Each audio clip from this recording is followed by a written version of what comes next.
I just sold my Honda ADV160 motorbike a few days ago, and that's why now I'm here at Honda Big Wing here in Ramithra area of Bangkok, Thailand. Let's go and check them out, and maybe we'll buy something today. All right, let's take a look and see what they got. They have quite a selection of bikes here, and I'm going to take a look at a couple of them because there's a couple different options as what I'm looking for. And off the bat, we're coming up to the bike that I'm most favoring. This is the Honda NX500, and it's really the bike that I've been kind of looking at.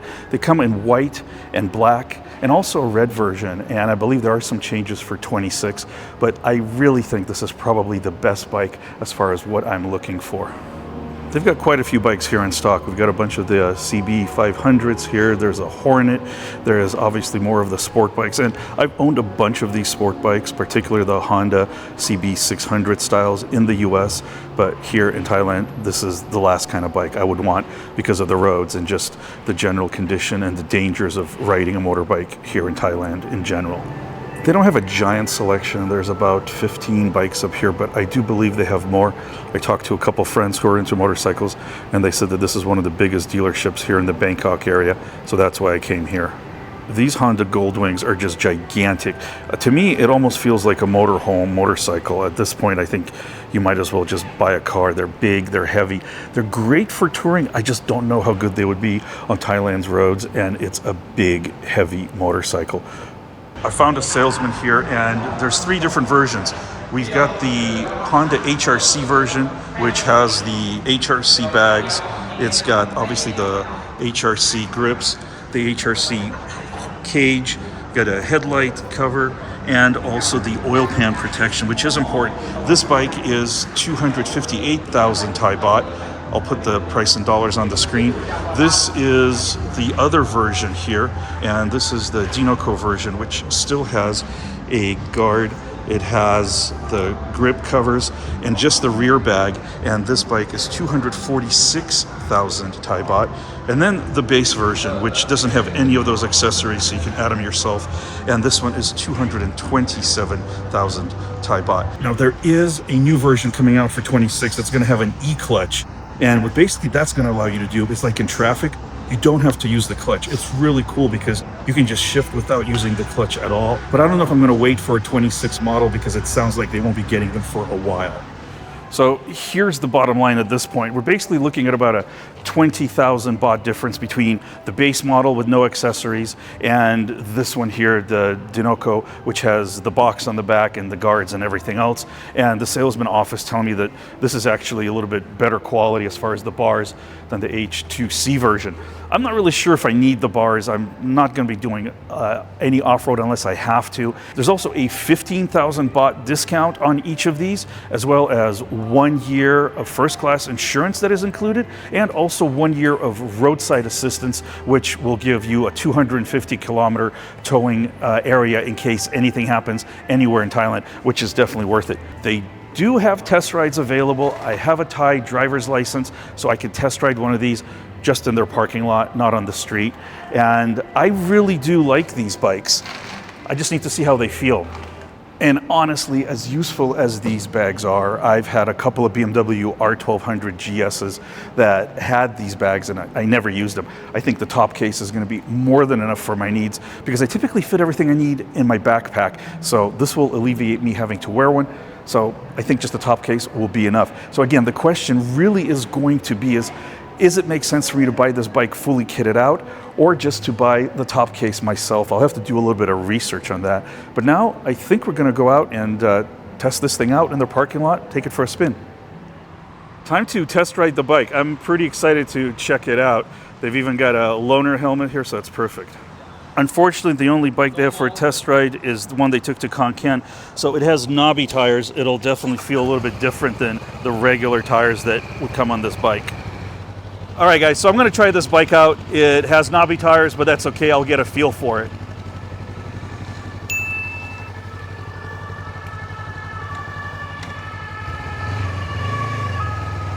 Well, that feels good. The clutch works well. I mean, I'm not going to get much of experience riding this thing because obviously we're in a small parking lot, but I just want to be able to shift it.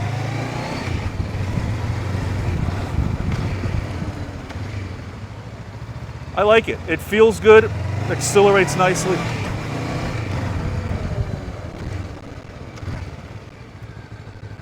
I like this bike. It feels pretty decent. Like I said, these knobbies are not great, but I'm not gonna get a real world feel for it, but it doesn't feel too big, doesn't feel too heavy.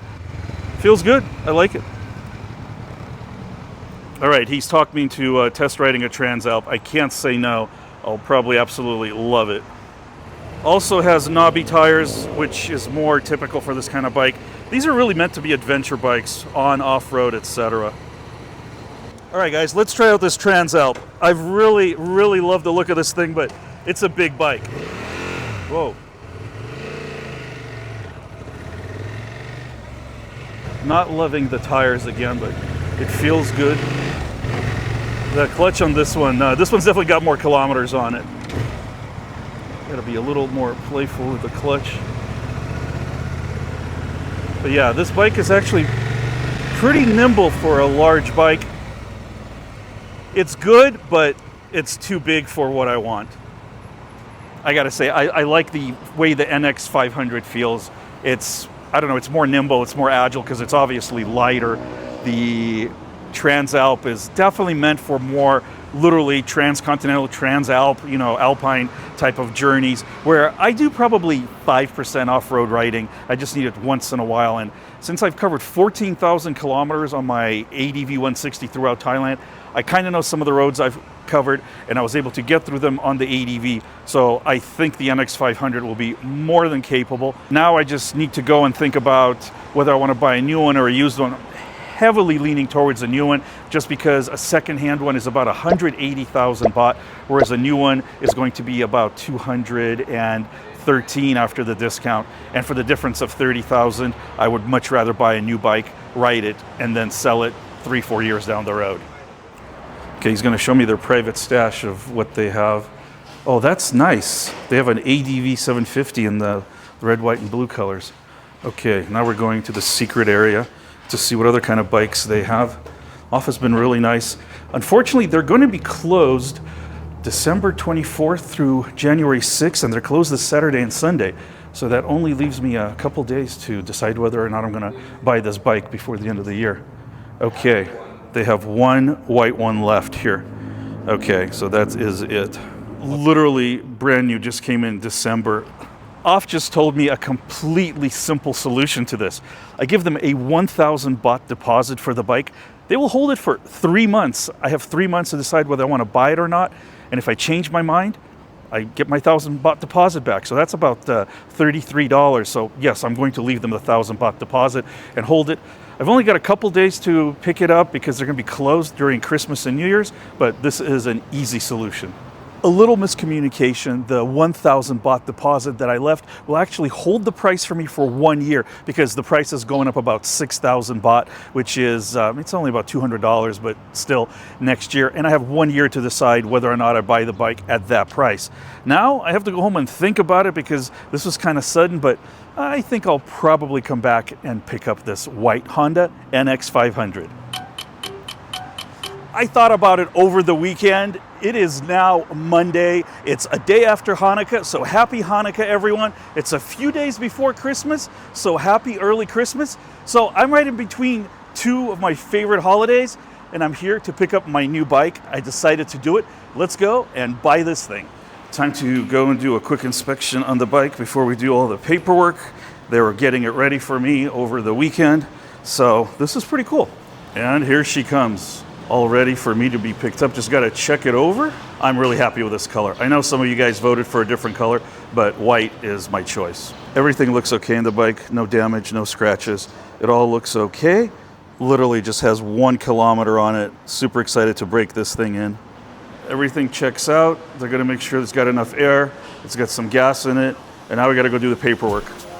I decided to buy a new bike instead of a second-hand one. You know, the price out the door with the discount is going to be right around 212,900 baht, which works out to be, I believe, $6,874. I mean, even with my ADV that I absolutely loved, I bought it new for 102,000 baht. I rode it for 2 years. I put on 14,000 kilometers on it, and I sold it for 80,000 baht. It made no sense to buy second-hand because the prices were so high.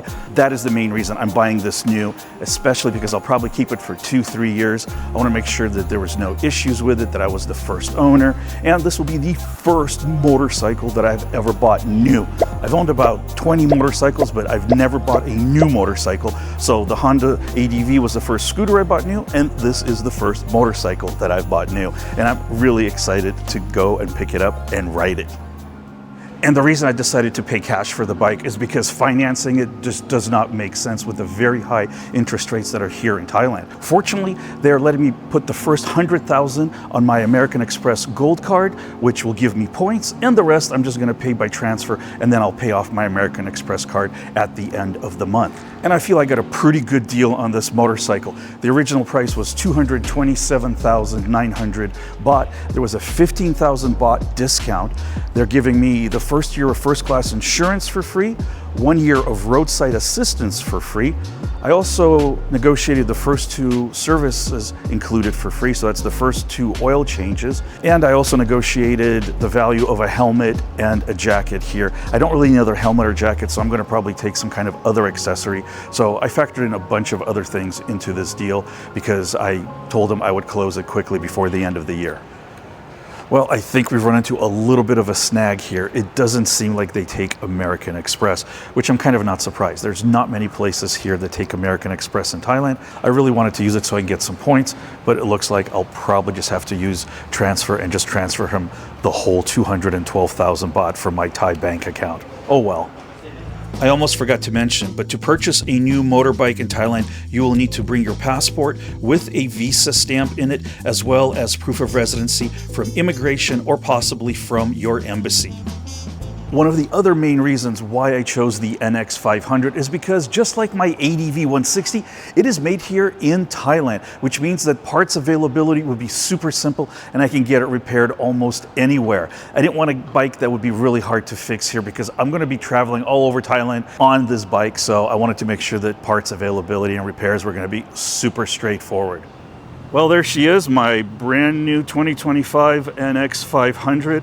Definitely going to love this bike. Part of the deal I made with them when I bought the bike, one of the accessories I got them to throw in was this radiator guard, which will be really good to protect the radiator from any chips, and also this Moto Wolf phone holder. Other than that, the bike is 100% stock. I'm probably going to get some soft luggage for it. I'll figure it out. And I had them change the suspension from number 2 preload to number 4 because I'm definitely a little bit heavier than the average Thai person. And guys, this is off. If you're looking for a bike, come here to Honda Big Wing. He's been really good. Now the only thing left to do is to give you guys some initial riding impressions. So we're gonna saddle this thing up and ride it on home. Well, there she is, guys. The NX500. I'm excited to get on the bike and get going. So let's get the show on the road. All right.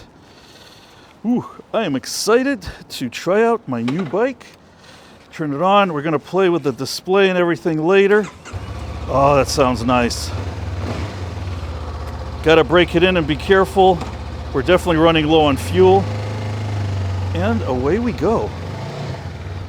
Definitely got to remember that the tires are slick. The first, I don't know, couple, maybe 100 kilometers or so, you have to be really careful because there's a release agent on the tires that you have to be careful with.